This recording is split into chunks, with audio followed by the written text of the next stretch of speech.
पटना प्रदेश कार्यालय में जेडीयू का 2 दिवसीय महामंथन चल रहा है। पहले दिन राज्य कार्यकारिणी की बैठक हुई, जिसमें सीएम नीतीश, राष्ट्रीय अध्यक्ष लालन सिंह समेत पार्टी के तमाम पदाधिकारी मौजूद रहे। बैठक में सीएम नीतीश ने संबोधित करते हुए पार्टी को मजबूत करने की बात कही, साथ ही बदलते राजनीतिक हालात को लेकर काम करने के निर्देश दिए। इस बैठक में केंद्र सरकार की उपेक्षा और बीजेपी के द्वारा किए गए सलूक पर विस्तृत चर्चा हुई। सीएम ने पार्टी नेताओं को 2024 लोकसभा चुनाव की तैयारियां शुरू करने के निर्देश दिए हैं। इसके अलावा बैठक में संगठन की मजबूती, जातीय जनगणना समेत वर्तमान राजनीतिक हालात पर मंथन हुआ है। तो वहीं रविवार को राष्ट्रीय कार्यकारिणी की बैठक होगी, जिसमें पूरे देश के पार्टी के पदाधिकारी शामिल होंगे। इससे पहले राज्य कार्यकारिणी की बैठक में जब मुख्यमंत्री पहुंचे थे तो जेडीयू कार्यकर्ताओं ने देश का नेता कैसा हो, नीतीश कुमार जैसा नेता हो नारे लगाए।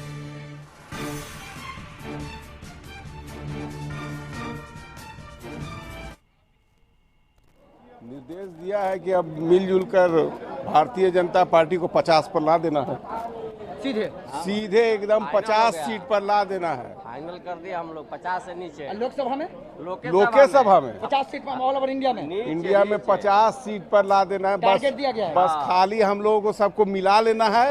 अब मिला जुला के एक बार केंद्र पर हमला करना है, बस 50 से नीचे। बिहार में क्या सुभ्रा साफ होगा? बिहार में तो 40 में 40। हम लोगों का एजेंडा है कि माननीय मुख्यमंत्री जी लगातार 17 वर्षों से जो जनहित में और अगड़े पिछड़े सभी लोगों को ले करके और पूरे बिहार में विकास की झड़ी लगाई है, उन तमाम बातों को लेकर के हमको जन जन तक जाना है। हम लोग आगे क्या करेंगे और पीछे क्या कुछ किए, उसका समीक्षा हुआ। और अभी एक नए गठबंधन के साथ हम लोग गए हैं, जिनके साथ हम लोग पहले भी रहे हैं, तो ये सारी चीज़ों पे बात हुई है। और महिलाओं के लिए क्या कहना है, मुख्यमंत्री जी ने तो महिलाओं के लिए इतना कुछ किया है कि जो बिहार किया है शायद उसे देश आगे हर राज्य चाहेगा कि उसी तरह से लागू करे सारे।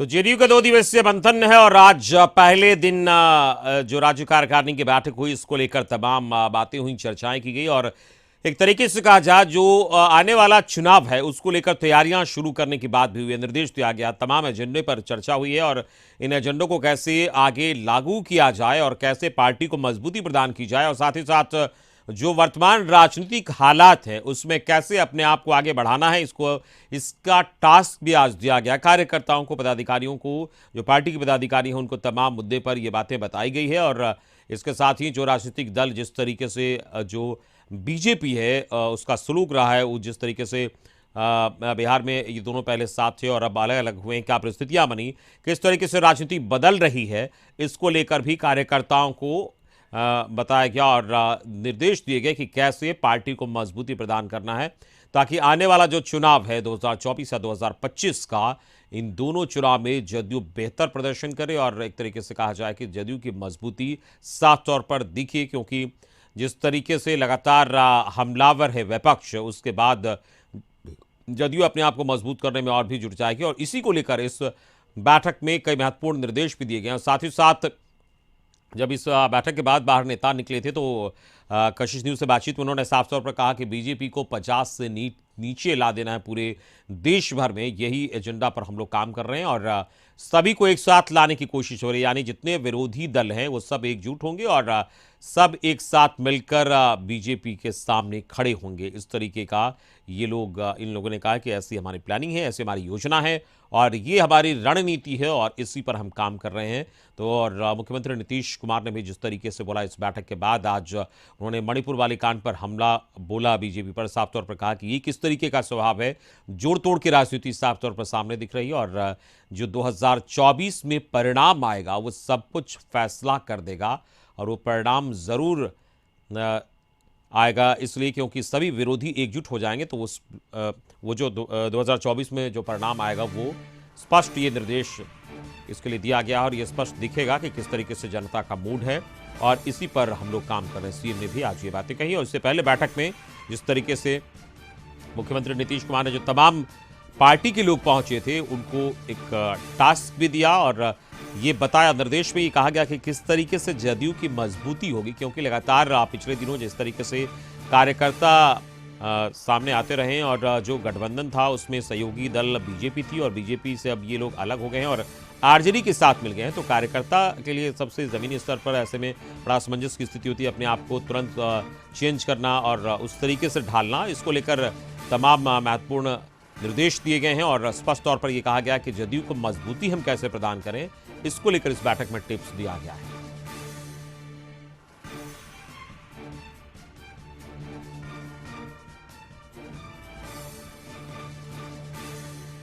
तो जेडीयू का ये 2 दिवसीय मंथन है और आपको बता दें कि इस मंथन में तमाम मुद्दे पर चर्चा हुई है। आज जिन मुद्दों पर चर्चा हुई, इसके बाद कल भी एक बैठक है और कल भी इसमें चर्चा की जाएगी। प्रदेश कार्यालय में जेडीयू का 2 दिवसीय महामंथन चल रहा है। आज की बैठक का खत्म हो गई है। उस बैठक के खत्म होने के बाद प्रतिक्रियाओं का दौर भी शुरू हुआ और प्रतिक्रिया के क्रम में जो बातें सामने आई, स्पष्ट तौर पर इस बैठक में निर्देश दिया गया कि कैसे जदयू को और मजबूत किया जाए और आगामी जो चुनाव है उसकी तैयारी एक तरीके से शुरू करने की बात कही गई है। और ये आधिकारिक तौर पर ये निर्देश भी दिया गया, जो खबरें आई है उसके अनुसार निश्चित तौर पर जी चुनावी तैयारी सभी पार्टियां शुरू कर दी और इसी कड़ी में जदयू भी अपने आप को मजबूत कर चुनावी समर में का आगाज कर दी है और आज इसकी शुरुआत भी विधिवत एक तरीके से हो गई अगर कहा जाए तो। निश्चित तौर पर ये बातें सामने आई है और आज जो पार्टी के कार्यकर्ता और पदाधिकारी हैं उनको स्पष्ट निर्देश दिया गया कि कैसे पार्टी को गांव-गांव तक, आम लोगों तक इसकी बात पहुंचनी चाहिए और पार्टी जो काम कर रही है वो उसकी जानकारी कैसे लोगों को मिले और पार्टी कैसे मजबूत हो, इस पर इसको लेकर टिप्स दिए गए हैं। और हमारे साथ संपादक अशोक मिश्र जुड़ गए हैं जेडीयू ऑफिस से। सीधे हम उनके पास ले चलते हैं और हम जानेंगे उनसे किस तरीके से आज वहां मंथन चला। अशोक जी, अगर जेडीयू की बात करें तो 2 दिवसीय मंथन ये है और आज पहले दिन की बैठक खत्म हुई है। बैठक खत्म होने के बाद जो बातें निकलकर सामने आई है, कहा जाए कि चुनावी समर में कूद पड़ी है जेडीयू, उसका विधिवत आगाज हो गया है, टिप्स तमाम दिए गए इसको लेकर। बिल्कुल, देखिए जदयू के राष्ट्रीय कार्यकारिणी की बैठक अब शुरू हो चुकी है। इसके पहले ऑफिस बेरर की बैठक हुई थी और उसके पहले राज्य कार्यकारिणी की बैठक हुई थी और ये बैठक की अब शुरुआत विधिवत होने वाली है। हम सीधी तस्वीर आपको दिखा रहे हैं कि मुख्यमंत्री नीतीश कुमार, जदयू के राष्ट्रीय अध्यक्ष ललन सिंह, प्रधान महासचिव केसी त्यागी समेत उपेंद्र कुशवाहा और सभी बड़े नेता यहाँ पे मौजूद हैं। लगभग 30 राज्यों के प्रतिनिधि यहाँ पे मौजूद हैं और यह जो बैठक हुई है इसके पहले ऑफिस बेरर की बैठक हुई थी और उस बैठक में इस बैठक का एजेंडा क्या होगा उस एजेंडे पर चर्चा हुई थी। अब राष्ट्रीय कार्यकारिणी उस एजेंडे यानी कि जो प्रस्ताव है उस पर मुहर लगाएगी और कल जो राष्ट्रीय परिषद की बैठक होने वाली है उस बैठक में पार्टी का निर्णय होगा। तो सबसे बड़ी बात है कि इस बैठक में करीब 100 प्रतिनिधि इस बैठक में मौजूद हैं और इस बैठक का मुख्य उद्देश्य यही है कि पार्टी का जो एजेंडा होगा वो क्या होगा। 2024 का जो एजेंडा होगा उस पर मुहर लगाने का काम सबसे पहले ऑफिस बेरर के यानी कि राष्ट्रीय पदाधिकारियों ने किया, फिर राष्ट्रीय कार्यकारिणी की बैठक हो रही है और इसके बाद कल राष्ट्रीय परिषद इस पर अंतिम मुहर लगाएगी कि आखिर जदयू की क्या रणनीति होगी। और यह बैठक अब से कुछ देर में ही शुरू होने वाली है। करीब 30 राज्यों के प्रतिनिधि यहाँ पर मौजूद हैं। लगभग 100 की संख्या में राष्ट्रीय कार्यकारिणी के सदस्य हैं और करीब 275 की सदस्यता में की संख्या में राष्ट्रीय परिषद के सदस्य हैं। तो ये स्थिति है। इसके पहले राज्य कार्यकारिणी की जो बैठक हुई थी उसमें मुख्यमंत्री नीतीश कुमार ने बताया कि किस तरह से बीजेपी से गठबंधन तोड़ना उनकी मजबूरी थी और इसके लिए उन्होंने बीजेपी से नाता तोड़ा।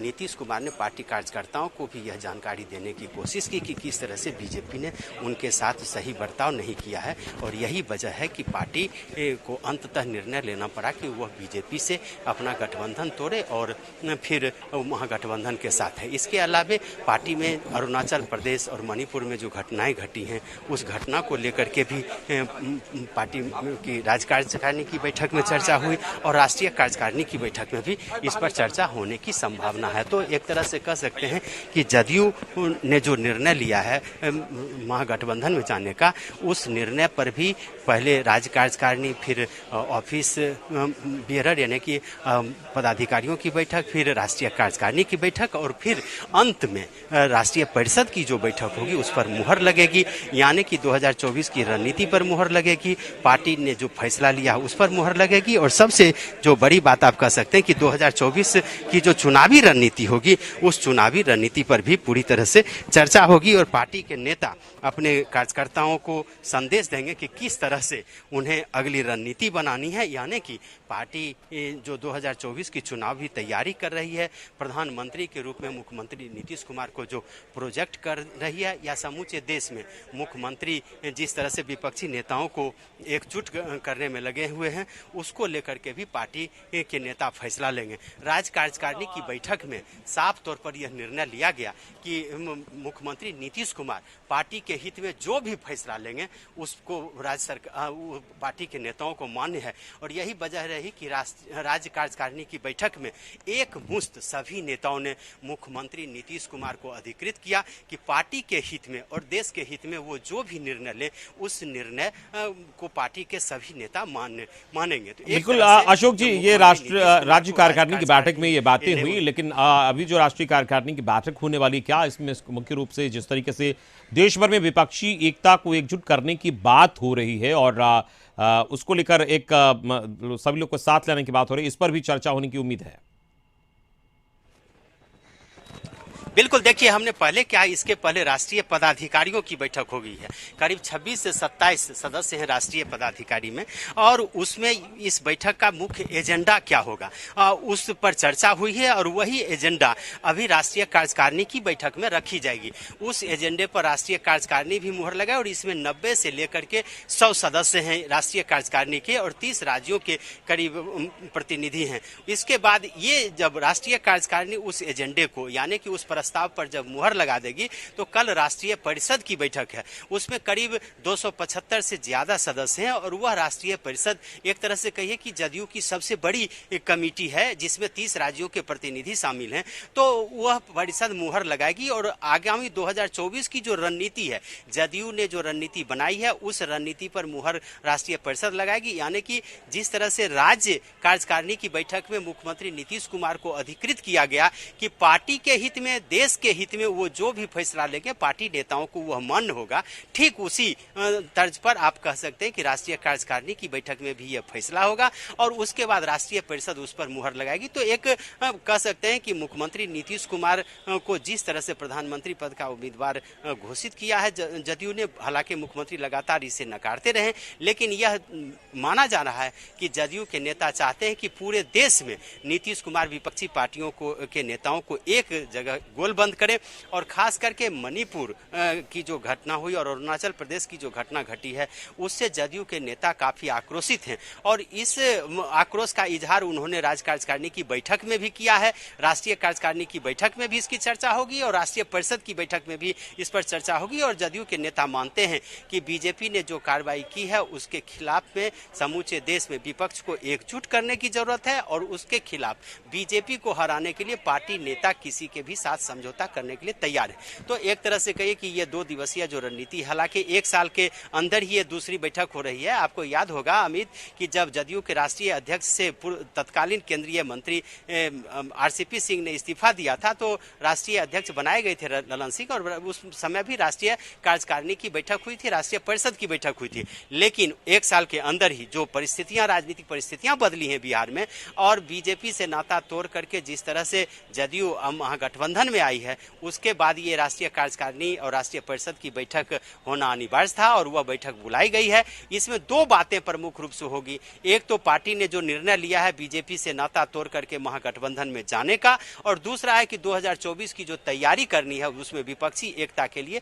मुख्यमंत्री नीतीश कुमार को अधिकृत करना है। तो ये 2 महत्वपूर्ण बातें इस बैठक में हो सकती हैं। चलिए, इस पूरी बातचीत के लिए बहुत बहुत शुक्रिया आपका। अशोक मिश्र हमारे संपादक इस वक्त हमारे साथ जुड़े थे, बता रहे थे किस तरीके से मुख्य रूप से इस बैठक में क्या चर्चा होगी। जो एजेंडा है ऑफिस बेयरर की बैठक हुई है उसमें उन एजेंडा को इस राष्ट्रीय कार्यकारिणी की बैठक में रखा जा रहा है, उस पर मुहर लगेगी और राज्य परिषद की बैठक इसके बाद होगी जिसमें जो तमाम प्रतिनिधि हैं देश भर से वो भाग लेंगे और उसमें रणनीति पर चर्चा होगी।